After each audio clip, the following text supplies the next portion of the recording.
Fear's a bad thing, isn't it? There's an upbeat start, fear. But it is. Fear's the worst human emotion. It brings out the worst in us. It brings out anxiety and frustration and aggression. Now, fear in an individual is bad enough, but fear in an organisation is really bad news. There's the American business guru, Dr. W. Edwards Deming, who's responsible for rebuilding Japanese industry after World War II and the ongoing success of Toyota. And his number 8 rule for business was drive out fear. Do not have fear in an organisation, it ruins it. Awfully, terribly, increasingly, there's fear in our schools. What? In our schools where we send our young people? Well, yeah, there is, and there shouldn't be. Schools should be places where young people go to grow themselves, to grow their facility in thinking, in problem solving, in teamwork. You know, it should be there to develop young people as lifelong learners. And now that's a wonderful and joyous mission, and that's what it always used to be about. But increasingly, that's getting sidelined by this agenda of standards and Ofsted and getting an outstanding. And this is the saddest slide. There's a head teacher who took her own life, and one of the main reasons that she told people about was that she was very worried that she couldn't maintain her Ofsted outstanding rating. A system that does that is wrong, morally, not good. And there's fear everywhere. There's fear in government. If they don't have like graphs soaring upwards relentlessly with these amazing results, and then no one will vote them in again. And so they task Ofsted to go into schools to make sure that all the kind of systems in schools are geared to producing those headline results. But learning isn't like that. It ain't some rocket skyward. It's actually more complex. It's more fractal. It's about trying things out. It's about failing. It's about experimenting. And when things go well, working why they didn't, when they don't, working out how we can do them better. But it is messy. But schools can't afford that risk of failure anymore. So instead of being places where people can be supported in their personal growth to be the best person they can be, really what they're doing now is really limiting people's behaviours so that they pass the test. And there's the statistical evidence from 5 years ago. The two most common experiences of learners in schools are copying from the board or a book and listening to a teacher for a long time.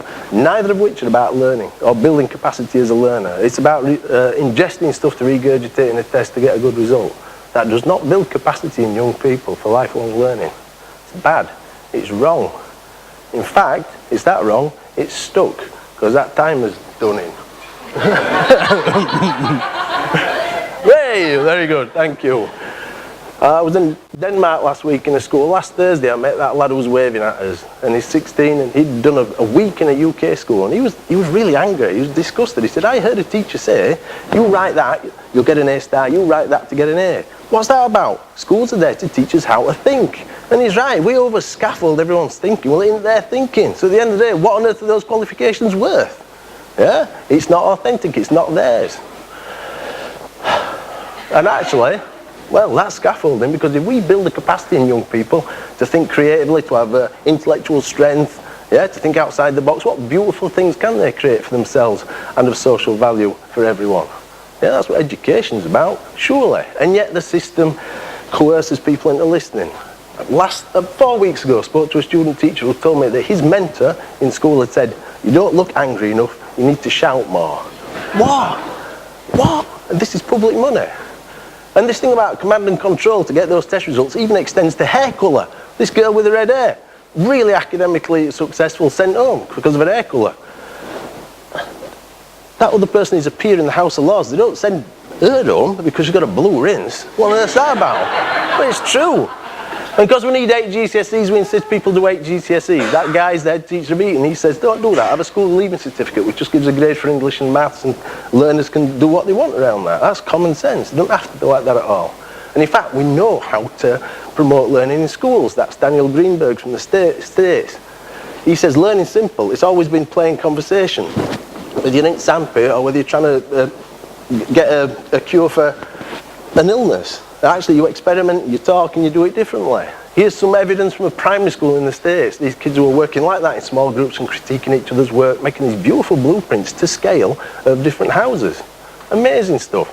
Using the same protocols as medics at Manchester University School of Medicine. I mean, you know, they don't sit there at lectures 24/7. They are in groups, they're trying things out, they're reviewing that, they're doing it again, and that's how you build capacity in people, and that's what schools should be like.